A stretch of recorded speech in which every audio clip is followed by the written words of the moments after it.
Leader Spotlight. If it's your first time listening, in this podcast series, we speak with key players who are sharing their experiences and insights on the current sales landscape. My name's Paige, and here today with our host, Joseph Fung, is Gary Swart, former CEO of Odesk and now partner at Polaris Partners, investing in technology companies. In this episode, they will discuss sales as a service, leveraging AI automation to scale, and the future of work. Let's jump in.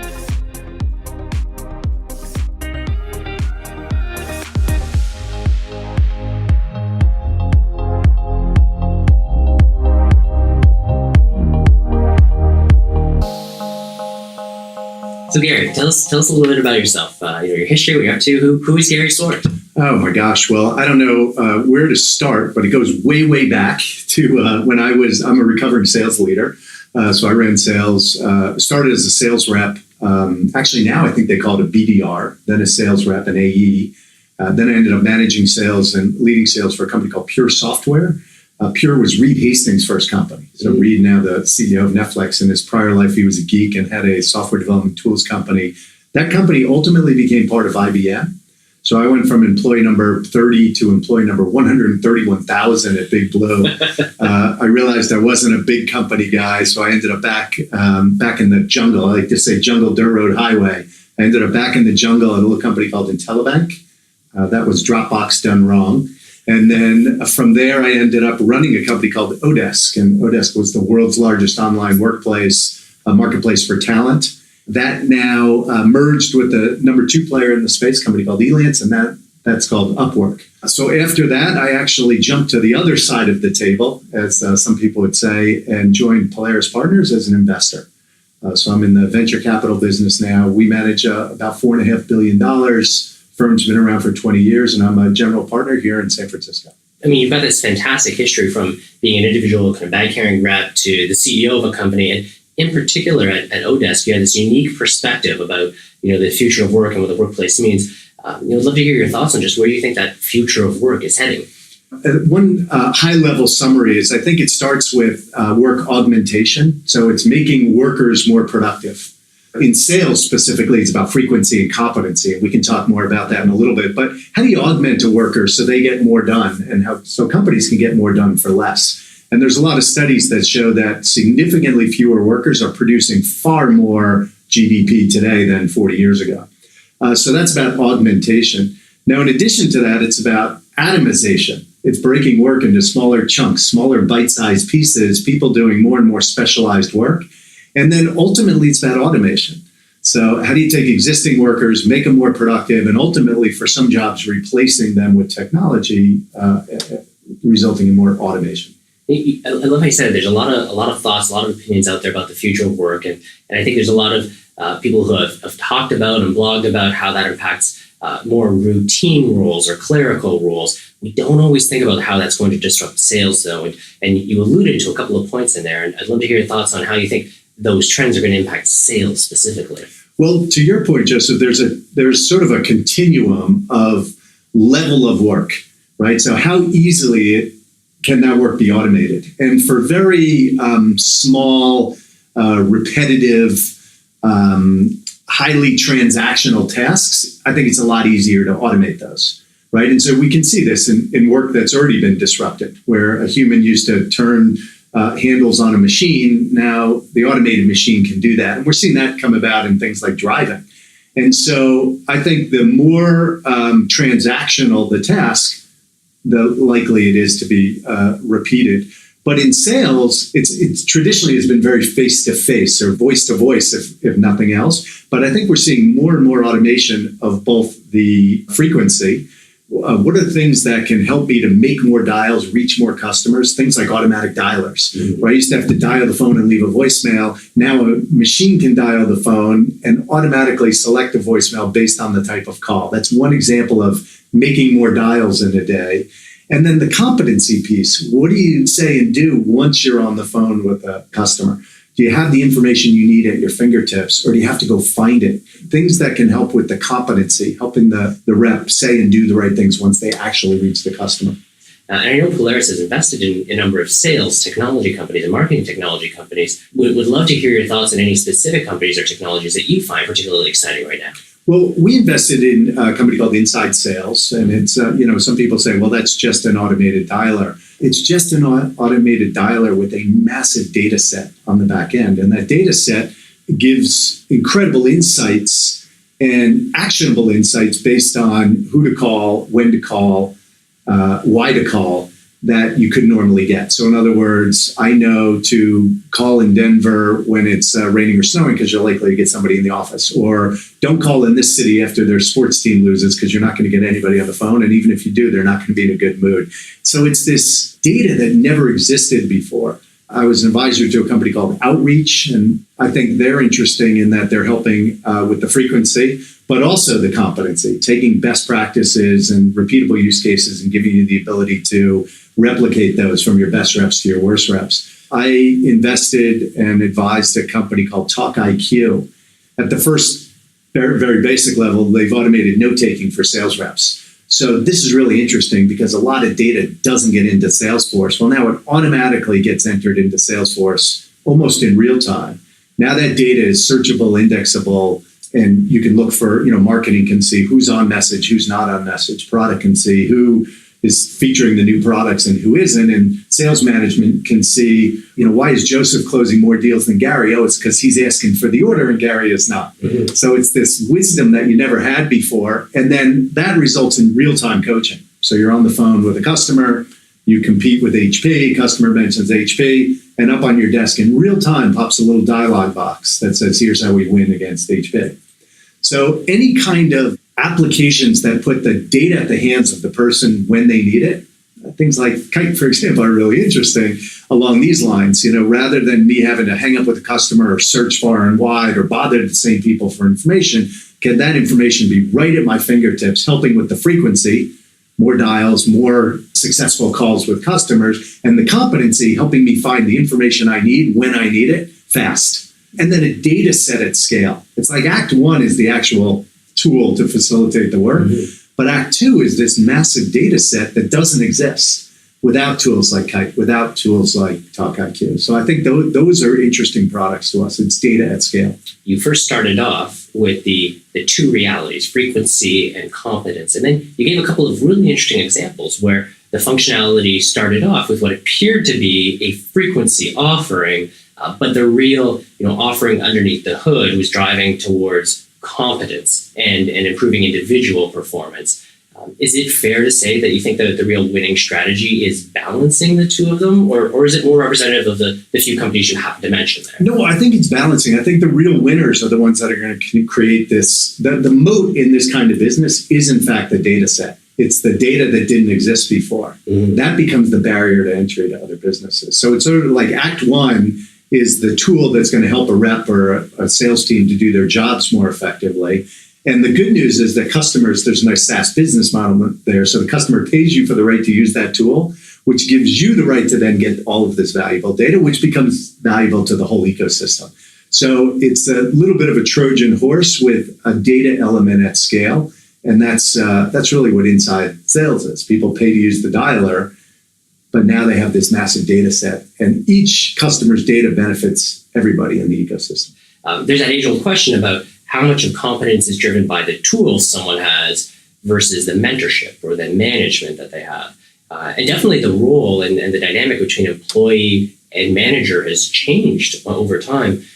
So I used to manage very large telesales teams, a couple hundred reps, right, with very large quotas. We were selling north of $1 million a year for an inside sales rep. So wow. we were, this was at Rational Software, and we had a highly efficient and effective sales team.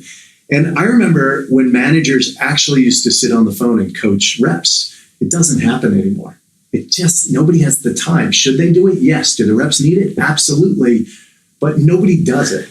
And so why, right? If you look at what you should be prioritizing as a manager, but it's hard, it's intimidating for the rep.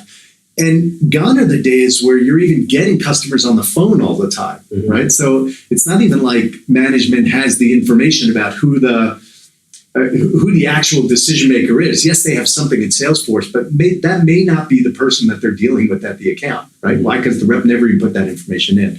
So I think it's just so hard nowadays. I walked into a sales environment not too long ago, and nobody was actually on the phone. Everybody's typing on their keyboard. I walked by a couple, some people are on social media, and I said to the VP, I said, does anybody actually work, right? It used to be you walk into a call center, people were on the phone, and he said, trust me, they're working, right? It's they're researching clients, they're emailing, this is part of the activity. And so the world has changed from where I grew up now to this more tool-enabled. But at the end of the day, I think most of the technology is focused on frequency and not competency. And the competency piece, I think, is really, really important. Why? Well, it's so hard to hire good reps nowadays. It can take 3, 6, 9, 12 months before you know whether or not they're any good. And so you need a better way to figure out, is somebody on track? Are they coming up to speed? Are they doing what they're supposed to be doing, despite the fact that they're not hitting quota yet? And I think many managers and leaders, flip a coin, 50-50 odds whether or not you hire somebody good. And if it takes you 9 months to figure out if they're any good, you can't afford that. And it's not the money that you're burning on ineffective sales reps. It's the opportunity cost of not having somebody in the seat that actually can sell. And so I think we'll see a shift to more competency-based technologies, more tools to measure and predict, and to give you the tools to figure out whether or not you're on track with somebody or not way in advance. When you hear analysts talk about only 35% of a sales rep's time is spent in front of a customer, it forces you to ask, are they spending the time researching? Are they worried about calling the customer? Are the current tools and seas of information simply a distraction?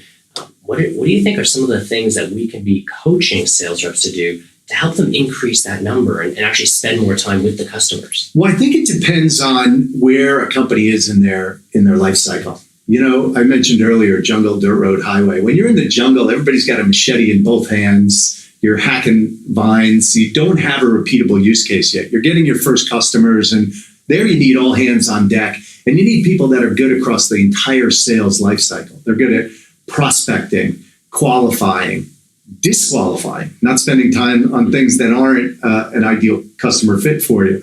You're good at differentiating capability, negotiating, closing. You have to have the full suite of tools. And until you get that repeatable use case, you need people that are really good at the early stage, right? They're very consultative. They're very good at sort of sniffing out those early stage. Think of it as really blazing a trail. People who are good with machetes may not be good in a Jeep or in an Escalade on the highway.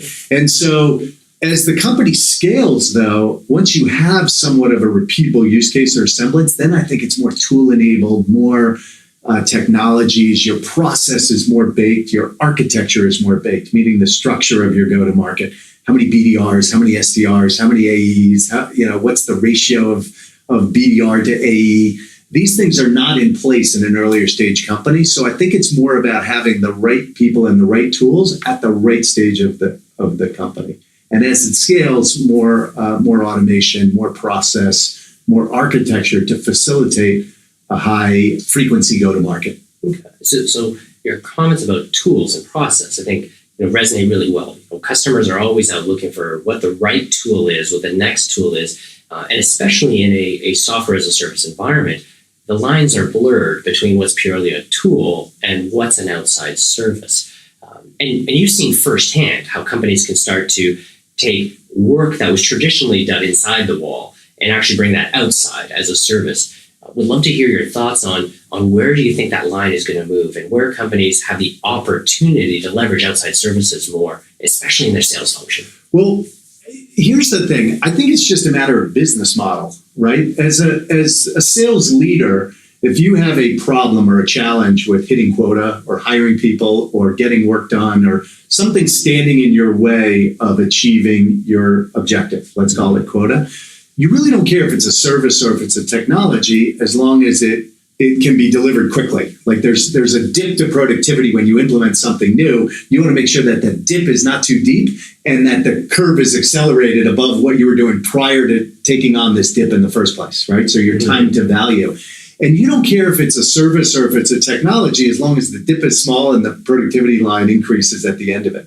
However, the company running that business, they care if it's software enabled or people enabled. Why? Because the margins are better on a software enabled business. So as far as the company is concerned, that's the customer of the technology, they don't care if it's hamsterware or brilliant SaaS, as long as it's useful and usable for their users, right?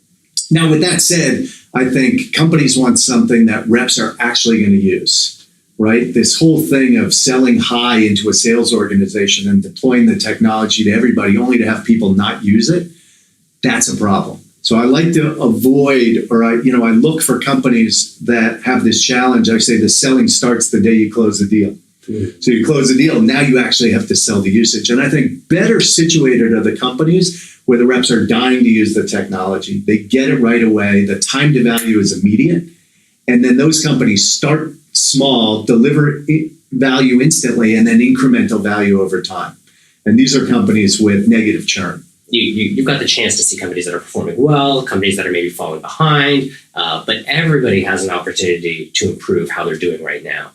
So you think about the sales leaders that you speak to. If you were going to encourage them to be asking kind of one question or looking at one part of their business right now, what would you suggest they be digging into? Well, I think it goes back to what I said earlier about process, about architecture, and about execution. And when I'm talking to a company trying to decide whether to invest or not, I'll often speak to the sales leader about those three things. And I'll say, hey, which of these things do you like doing the most? And where are you on this continuum? And tell me a little bit about each. And for the VP of sales that can't speak to those things, I think what you'll find is very few sales leaders have all of these capabilities. They're very process oriented, they're architecture oriented, or they're execution oriented, and they don't know how to spell process, right? And I think the very best organizations are the ones where the sales leader knows their shortcomings, and they've augmented themselves with a sales ops person who is process or architecture oriented. And it's the companies that can articulate their metrics. They know their average sales cycle, their ASP, their average deal size, and they've got an idea of these metrics without having to be asked, right? I think that's where you've got somebody who understands go-to-market. What about sales reps that you meet right now? If you think about a sales rep that's looking to build their career, maybe grow a sales team, what would be some of the things you might suggest they think about right now? I felt like I had to run a little bit harder. My grandfather used to say, if you don't have it in your head, you have to have it in your feet. And so I felt like I worked a little bit harder. I had a smart employee once who said, well, I told him about that quote. And he said, well, I suppose the opposite is also true, right? So if you don't have it in your feet, you better be a little bit smarter. And so I think it's a combination of both. I think it's looking around at best practices, seeing what are your peers doing that are hitting quota. And if you're not, how can you emulate or replicate some of the things that they're doing? And I was always impressed with the reps as a sales rep when my peers were doing something innovative. I would copy it, right? That's good for the company. There's no law against, hey, I'm doing that, you can't do that. And so I think it's that thinking, how do I do more with less? I'll give you an example. This is pre-Salesforce.com. We were using an old CRM called Siebel. Does anybody remember Siebel? It was bought by Oracle.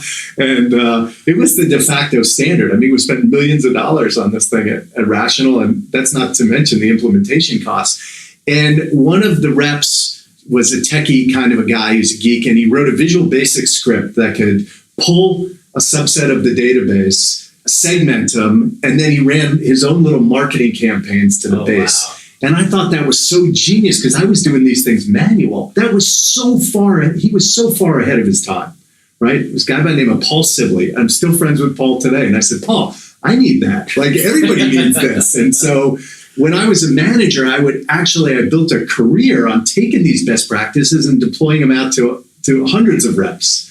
That's process, right? That's the repeatable use case and giving people the tools.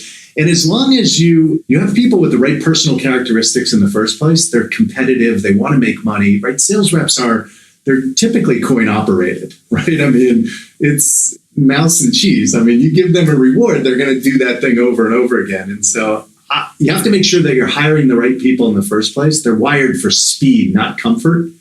And assuming you hire the right people in the first place and you set them up for success and you enable them, I think you win on both sides. You win top down because the company's happy with your sales leadership. And you win bottoms up because the reps are saying, I like this sales leader because they help me make more money, right? It's not burdening people with extra process or jump through extra hoops. And, I've worked for companies where there was more standing in the way of actually getting in front of customers. By the time you finished your forecasting and if you looked at the amount of administrivia, it was more than 40 hours a week. So you had negative hours in front of customers. And too much process is not a good thing, right? Because then people say, why am I going through all of this? You're standing in the way of me getting in front of customers. And so I think it's about wired for speed, not comfort. What's next for you? What are your big projects right now, and what are you working on next? At Polaris, as I mentioned earlier, we've been around for about 20 years. We manage $4.5 billion. I really enjoy the work. I wrote a blog post recently how I said it can be frustrating because the Olympics just ended, but the job of the venture capitalist is like being a sweeper on the curling team. Mm-hmm. You don't throw the stone. All you can do is sweep the ice and hopefully keep it from slowing down a little bit longer and change direction slightly, but you don't get to touch the stone, right? Maybe you can be in on helping to guide where it should go, but you're just a sweeper. And after years of operating, I'm comfortable in the passenger seat. I don't mind the job of sweeper as long as I have good stone throwers, good skips, I think they call them, right? And so I, first and foremost, invest in people. And second, big business ideas, right? So things that are disruptive, that are innovative, that have a large market at scale, and that are solving a headache today, right? I think that there's a lot of aspirin products out there, but there's also a lot of vitamins, and we should take vitamins, but we don't. A lot of us don't all the time, but when you have a headache, nobody has to convince you to take an aspirin. So I look for an aspirin, I look for a big migraine headache, and I look for a pain that a lot of people have, and then somebody solving it in a unique and differentiated way. And it's noisy out there in the world of sales, so the products have to be at least 5x better than anything else that exists in solving one of these migraine like headaches. And we invest strictly on the tech side in B2B SaaS products. Well, this has been remarkable. Thank you so much for the time today. My pleasure to be here, and I look forward to coming back. Thanks, Joseph.